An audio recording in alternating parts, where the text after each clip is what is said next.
नमस्कार, मेरा नाम है दिलीप कुमार पांडे और आप देख रहे हैं नमस्ते यूपी का ख़ास कार्यक्रम सबकी बात। जहां सोनभद्र में शिक्षा के क्षेत्र में लड़कियों ने अपना नाम रोशन किया है, वहीं लड़कों ने भी इस सोनभद्र का मान बढ़ाया है। आज हमारे साथ है अर्नव सहगल जी, जिन्होंने सीबीएसई बोर्ड परीक्षा में 98.4% अंक पाकर इस सोनभद्र का मान बढ़ाया है। आज इनसे जानेंगे कि इनकी मेहनत के पीछे क्या राज है। स्वागत है आपका नमस्ते यूपी यूट्यूब चैनल में। Thank you. आपका नाम? मेरा नाम अर्नव सहगल है और मैं क्लास 12th का स्टूडेंट था। मैंने इस साल बोर्ड्स दिए हैं कॉमर्स स्ट्रीम में। अच्छा, कॉमर्स स्ट्रीम में आपने इस बार एग्ज़ाम दिया है। अभी मैंने पेपरों में पढ़ा था कि आप दूसरे नंबर पर थे, उसके बाद आपने अचानक से बोला कि 98.4% आपके अंक आए हैं। क्या किया आपने? हमने रीवेरिफिकेशन के लिए अप्लाई किया था, क्योंकि जो मार्क्स हमको सीबीएसई रिजल्ट्स में मिले थे उससे मैं सेटिस्फाइड नहीं था। तो उसके बाद सीबीएसई से हमको परसों मेल आया कि उनसे मिस्टेक हुई है कैलकुलेशन में। अब उन्होंने मार्क्स हमारे इंक्रीज़ करके अकाउंट्स में 99 कर दिए हैं। तो ये नंबर मिलने के बाद आपने ये प्रतिक्रिया दी कि नहीं, अपनी मम्मी से कहा कि मुझे इतने नंबर मिले, मैं इससे संतुष्ट नहीं हूँ, तो आपके माँ ने क्या सुझाव दिया तुरंत? हाँ जी, मम्मी ने तो यही कहा, अगर आप सेटिस्फाइड नहीं हो मार्क्स से तो डेफिनेटली आपको रीवेरिफिकेशन के लिए अप्लाई करना ही चाहिए। ये नहीं क्या कि अब हो गया अर्नव रहने दो? नहीं, मम्मी ने कहा डेफिनेटली बिल्कुल करो, और अगर आपने मेहनत करी है तो मार्क्स तो आने ही चाहिए। मतलब फिर उन्होंने अपनी गलती मानी, बोर्ड वालों ने अपनी गलती मानी कि और उन्होंने आपको मेल भी किया है। इतने मार्क्स आपके आए हैं, कैसा लग रहा है? हाँ जी, अच्छा तो बहुत लग रहा है। अब जाके अच्छा लग रहा है, क्योंकि अब मेरे को मेरे एफर्ट्स के रिजल्ट्स मिले हैं। अब जाके मैं डिस्ट्रिक्ट में फर्स्ट आया। हाँ जी, तो अब अच्छा लग रहा है। अब संतुष्ट हो गए कि अभी फिर से कराना है और फिर ज़्यादा नंबर लाने हैं? नहीं, अब संतुष्टि हुई है। अच्छा, आपके मार्क्स जो सब में आए हैं, कितने थे? मेरे बिजनेस स्टडीज़ में थे 100, इकोनॉमिक्स में 100, अकाउंटेंसी में 99, इंग्लिश में 96 और एंटरप्रेन्योरशिप में 97। सुन लीजिए, नंबर कुछ सीखी मिलेगी, कहीं से कटा नहीं है, सिर्फ बढ़ा ही है। कैसा लग रहा है आपको? बहुत अच्छा लग रहा है। आप अपना नाम पहले बताइए। मैं डॉक्टर गीतिका सहगल हूँ, अर्नव सहगल की मदर, और बहुत ही अच्छा प्राउड मोमेंट है ये मेरे लिए, बिकॉज़ मुझे लगता है इस दिन के लिए हर माँ बाप इंतज़ार करते हैं, जब उनका बच्चा अव्वल नंबरों से पूरे डिस्ट्रिक्ट में, पूरे आदित्य बिरला ग्रुप में अपना ही नहीं, अपने पेरेंट्स का, अपने स्कूल का, सबका नाम रोशन करे। It's a proud moment for all of us. तो ये बताइए, दिन भर पढ़ते ही थे कि कुछ खेलते उलते भी थे? जहाँ तक अर्नव की बात है, अर्नव एक बहुत ही कैलकुलेटिव और बहुत ही फोकस्ड बच्चा है। ही नोज़ कि मुझे कितना एफर्ट किस में डालना है, तो जब उसका पढ़ाई का समय रहता है तो वो पढ़ाई बहुत अच्छे से डेडिकेटेडली करता है। एट द सेम टाइम वो अंडर 16 लेवल, स्टेट लेवल का क्रिकेट प्लेयर भी है। तो जब वो क्रिकेट कोचिंग करता था तब वो फोकस्ड वे में क्रिकेट को भी उसने अपना 100% दिया है। तो अर्नव के साथ एज अ पेरेंट मुझे कभी वो एफर्ट नहीं डालना पड़ा, जैसे बाकी मदर्स कहती हैं कि बेटा आप पढ़ लो, अभी आपने 2 घंटा खेल लिया। उसको पता है उसको किस समय क्या करना है, and he has his time table chartered for everything. Time का पता रहता था अर्नव को। अर्नव, अपनी मेहनत के पीछे आप किसको ज़्यादा प्रेफर करते हैं? सबसे पहले तो मैं अपनी मदर को ही बोलूँगा, क्योंकि मम्मी ने मेरा मॉरल सपोर्ट तो बिल्कुल किया ही है। साथ साथ जब भी मेरे को रिवाइज़ करना होता था तो मैं मम्मी को बोलता था आप ये सुन लीजिए। तो मम्मी मेरे से क्वेश्चंस पूछती थी उस सब्जेक्ट से, और पापा ने भी बहुत सपोर्ट किया है। साथ मेरी छोटी सिस्टर भी है, वो भी बहुत सपोर्ट करती है मेरे को। साथ बड़ों का आशीर्वाद, मेरे ग्रैंड पेरेंट्स, नाना नानी, दादा दादी, और साथ पूरी स्कूल मैनेजमेंट टीम ने भी मेरा पूरा सपोर्ट किया है। पढ़ाई के सिवा और कुछ हॉबीज़ है आपके? हाँ जी, मैं स्टेट लेवल क्रिकेट प्लेयर हूँ, अंडर 17 खेल चुका हूँ, और साथ ही बैडमिंटन भी खेलता हूँ, स्विमिंग भी मेरे को पसंद है। 12वीं के बाद एक चुनना पड़ता है रास्ता कि किस क्षेत्र में जाएं। अक्सर लोगों को दिक्कतें होती है। आपने कुछ प्लान बनाया है कि इस क्षेत्र में जाना है, ये मेरा सपना है, इसके बाद मुझे ये करना है? सबसे पहले मेरा तो अभी यही टारगेट है कि मैं इंडिया के बेस्ट कॉलेज में जाऊँ, बीकॉम करने के लिए, और साथ ही साथ मैं चार्टर्ड अकाउंटेंसी का कोर्स परस्यू करूँ। उसी का एग्ज़ाम मेरा दिसंबर में फाउंडेशन का है। डॉक्टर नहीं बनना चाहते हैं आप, इंजीनियर नहीं बनना चाहते हैं आप? जी नहीं, मेरी रुचि मैनेजमेंट में ज़्यादा है, मैनेजमेंट एंड अकाउंटेंसी, तो मेरे को वही फील्ड अच्छी लगती है। ऐसा नहीं लगता कि माँ बाप के कहना बच्चे नहीं मान रहे हैं, आप चाहती हैं वो कुछ और बने और वो अपने मतलब का कुछ कर रहे हैं? आपने कभी कुछ ये फेज़ हमारा क्लास 7 में आया था, बिकॉज़ मैं एक डॉक्टर हूँ और मेरे हस्बैंड मैकेनिकल इंजीनियर हैं, तो डेफिनेटली हमारा बेंट ऑफ माइंड, हमारा ही क्या, मुझे लगता है पूरे भारत देश में ये एक बेंट ऑफ माइंड है कि इंटेलिजेंट बच्चे साइंस लेते हैं। बट ऐसा नहीं है। हमने इसका फिर करियर मैपिंग करवाया क्लास 7th में, और हमें समझ में आया कि मेरे बच्चे की रुचि फाइनेंस एंड मैनेजमेंट में है। सो अभी इट इज़ लाइक वो क्लियर डिमार्केशन नहीं है कि इंटेलिजेंट बच्चे खाली साइंस की फील्ड में जाते हैं। Intelligence can be in every field. बच्चा IAS करता है तो वो आर्ट्स लेके भी करता है। सो अर्नव की रुचि शुरू से कॉमर्स में थी, तो हमने कभी उसको साइंस लेने के लिए कंपल्सरी या फोर्स नहीं किया। कभी दबाव आपने डाला नहीं कि भाई ये बन जाओ तो ये हो जाएगा? तो और लोगों के लिए आप क्या संदेश देना चाहेंगी? मैं बच्चों के लिए तो डेफिनेटली बोलूँगी all the best for your future, but parents के लिए एक बहुत ही अच्छा मैसेज है कि अपने बच्चों को कभी भी किसी भी काम के लिए प्रेशराइज मत कीजिए।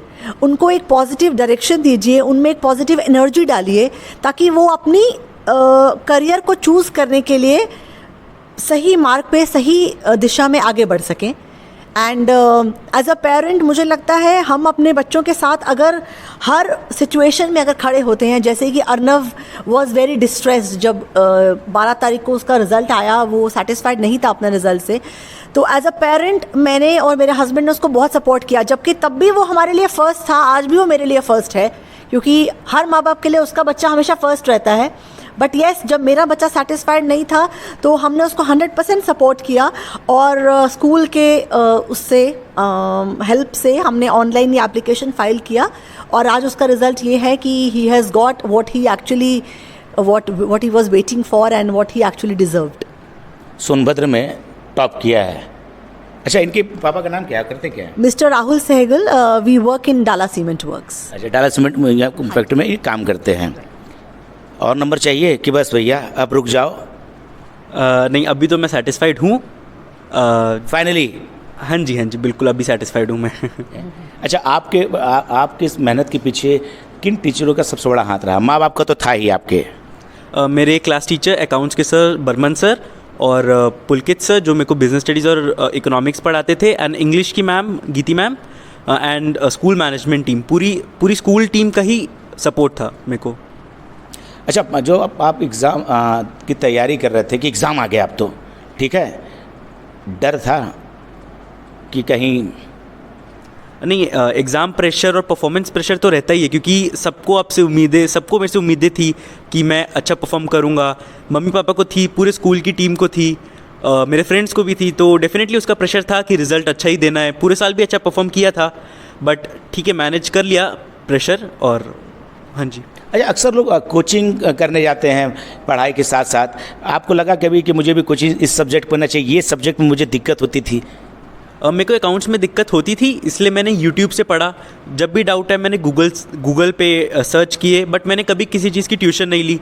जो करना था मैं स्कूल में डाउट्स क्लियर कर लेता था और खुद से सेल्फ स्टडी ही करता था हर सब्जेक्ट की। अच्छा, अब जैसे कि बच्चे आजकल पास फेल एक अलग जगह है, ये तो चलता रहता है, तो काफ़ी डर जाते हैं, गलत कदम उठाने की सोचते हैं। क्या लगता था कि आपके अंदर भी कभी डर रहा कि नहीं बेटा ऐसा? एज अ पेरेंट नहीं, वो डर नहीं था, बिकॉज मुझे पता था अर्नव आउट परफॉर्म करेगा। और मुझे लगता है बाकी सब पेरेंट्स को भी बच्चों के ऊपर खाली पढ़ाई का प्रेशर नहीं डालना चाहिए। आपके बच्चे में कोई ना कोई गुण है। कोई बच्चा आर्ट्स की फील्ड में अच्छा होता है, कोई बच्चा शायद स्पोर्ट्स में अच्छा होता है, कोई बच्चा पढ़ाई में अच्छा होता है। ज़रूरी नहीं है हर बच्चा डॉक्टर और इंजीनियर बने। बच्चा जिस फील्ड में एक्सेल करना चाहता है, पेरेंट्स को वो सपोर्ट देकर उस हुनर को निखार कर उसे आगे बढ़ाने में हेल्प करना चाहिए। जिस क्षेत्र में रुचि हो उसमें उस बच्चे का साथ देना चाहिए, ज़्यादा दबाव नहीं डालना चाहिए। आखिर में आप वो कुछ कहना चाहते हैं? मैं पूरी स्कूल की टीम को थैंक यू बोलना चाहता हूँ, पूरी स्कूल मैनेजमेंट सब बड़ों को उनकी ब्लेसिंग्स बिल्कुल काम आई। Thanks a lot. आप आखिरी में कुछ कहना चाहेंगे? मैं एंटायर स्कूल फ्रेटर्निटी को, Aditya Birla group of schools को थैंक यू करना चाहूँगी, जिन्होंने हमारे स्टूडेंट्स को इतना अच्छा प्लेटफॉर्म दिया, इतना अच्छा फैकल्टी दिया कि हमारे बच्चे ऐसी लोकेशंस में रहने के बाद भी आउट परफॉर्म कर पाते हैं। मैंने like I have been born and brought up in Delhi, but मैंने यहाँ रेणुकूट में बच्चों को पढ़ाने के बाद वो कभी डिफरेंस फील नहीं किया कि मेरा बच्चा ऐसी लोकेशन पे पढ़ रहा है। तो इसके लिए entire school management with Aditya Birla group of companies, जिन्होंने हम लोगों को इतना अच्छा प्लेटफॉर्म दिया है और इतनी अच्छी फैकल्टी प्रोवाइड की है, और आगे भी इंटेलिजेंट बच्चों के लिए अच्छे अवार्ड्स और अच्छे मोटिवेशन प्लान्स रखे हैं। Thank you to the entire Aditya Birla team. आपका नाम? मेरा नाम डैफ्नी अंगर है। जी, आप प्रिंसिपल हैं? जी हाँ, मैं आदित्य बिरला ग्रुप में पिछले 27 साल से एज ए प्रिंसिपल काम कर रही हूँ। और स्कूल जो है बीपीएस है? ये आदित्य बिरला पब्लिक स्कूल रेणुकूट है। इसके पहले भी मैं 6 यूनिट्स में काम कर चुकी हूँ एज ए प्रिंसिपल। अच्छा मैडम, ये बताइए, अभी वहाँ के कुछ बच्चे इस ज़िले में टॉप किए हैं, नाम क्या है, कितना परसेंट पाए हैं, और आपको तो प्राउड महसूस होगा? जी हाँ, ये हमारे लिए बहुत सौभाग्य था कि हमारे स्टूडेंट्स ने अभी recently conducted CBSE class 12 results में डिस्ट्रिक्ट में टॉप किया है। और हमारी स्टूडेंट है शुभी सिंह, जिन्होंने 98.2% पाया है। ये हमारी कॉमर्स स्ट्रीम की है। और इसके साथ ही एक्चुअली हमारे बहुत सारे बच्चे भी थे जो बहुत ही closely, it was a very close competition, और it was a neck to neck competition, और बहुत ही बच्चों ने अच्छा किया है। इनफैक्ट आदित्य बिरला ग्रुप में हमारे 6 स्टूडेंट्स को 95% एंड अबव मिला है, full Aditya Birla group of schools में। अर्णव जी के बारे में कुछ बताइए, जो अभी 96 पॉइंट कुछ पाए थे, फिर अचानक से उन्हें। अर्णव और शुभी बहुत क्लोजली, इनका बहुत क्लोज कंपटीशन था, and they were equally good. But unfortunately जब पहली बार जब रिजल्ट निकला तो Arnav had missed by a few points. In fact accountancy में उसके परसेंटेज 91 था। और ये बहुत अच्छी बात है, हमें जस्ट कल पता चला कि रीवैल्यूएशन के लिए पेरेंट्स ने उसको अप्लाई किया था, और ये रीवैल्यूएशन में अर्णव का मार्क्स 8 मार्क्स उसके बढ़े हैं, as a result of which Arnav is now the topper of ABPS Renukoot with 98.4%, and he is also the topper of the Aditya Birla group of schools. आप उस समय थी, इन बच्चों में कॉमन क्या था? ये दोनों बच्चे बहुत ही फोकस थे। इनका जो गोल था, ये लोग बहुत क्लियर थे उस गोल के बारे में, उस विजन के बारे में, और ये दोनों बच्चे बहुत ही कमिटेड थे इनफैक्ट, और इनके पेरेंट्स भी बहुत ही सपोर्टिव थे। तो इन बच्चों को हमें ज़रा सा जस्ट राह दिखाना पड़ा, वो गाइड करना पड़ा, और इनको इनकरेज करना पड़ा कि they can do it, they can be the toppers. अच्छा, अर्णव जो थे, उनके नंबर जिस तरह इस बार बढ़े, आपको क्या लगता था कि ये इससे अच्छा और भी पा सकते थे कि नहीं? एक्चुअली मैं बच्चों का शुरू में एक टारगेट सेटिंग कराती हूँ। ये एक्सरसाइज में बहुत सालों से कर रही हूँ कि बच्चे अपने लिए एक टारगेट सेट करते हैं जो वो बोर्ड में पाते हैं।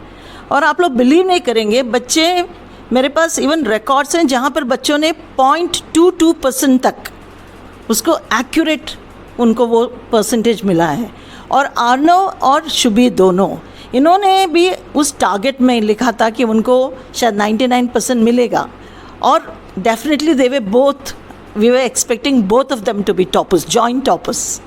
अंत में मैडम, आप सभी स्टूडेंट्स और लोगों को क्या मैसेज देना चाहेंगी, क्या कुछ कहना चाहती हैं?